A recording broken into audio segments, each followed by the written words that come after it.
You are, of course, the woman behind the famous Jimmy Choo shoes and now your own brand, your namesake brand shoes.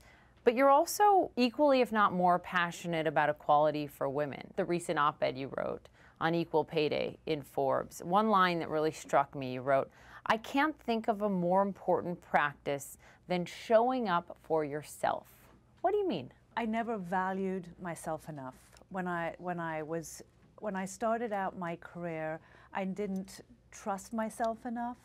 I didn't value myself enough.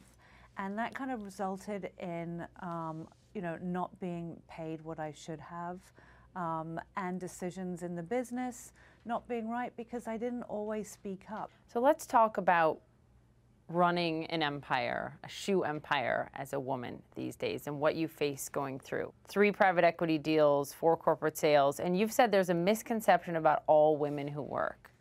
What do you mean? Even today, 2017? So I think that there's a misconception in the sense that people think that you're a diva, you're tough, you're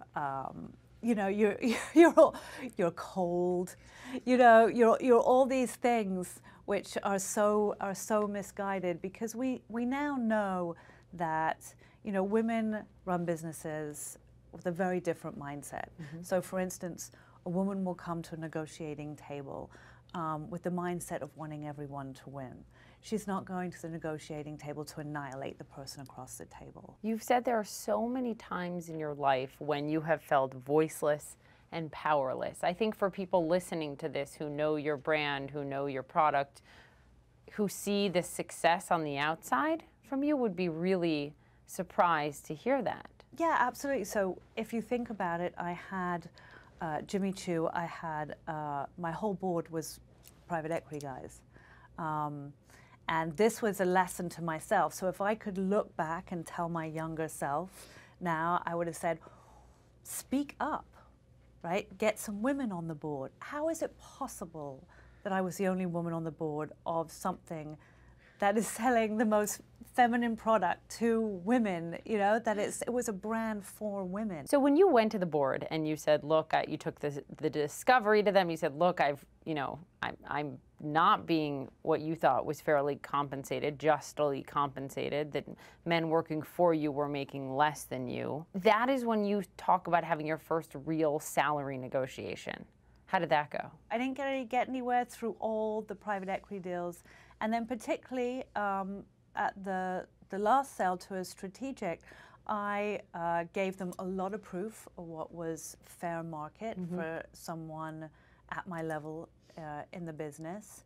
I gave them my competitors' compensation, and I was probably 70% below what my competitors 70% below. You've also written, until our culture can embrace the simple fact that equal work is worth equal pay, women will always be asking for permission. Why do you think in 2017 our culture is not fully embracing that belief? That's a good question. I don't know why we're not embracing that belief. But what we do know is we know that society is better off when women earn equal. Women actually give more back to their community than men do. They're more charitable. We have better childcare. So as a society, we are actually better off when women are paid. You write, as a woman who has spent her life in the luxury industry, I can tell you, luxury isn't about expensive things. It's about getting what you want. Have you gotten what you really want? I do now. I have incredible investors now. Assume there are some women included in that. I have a female CEO, which has been life-changing, and she is an absolute rock star.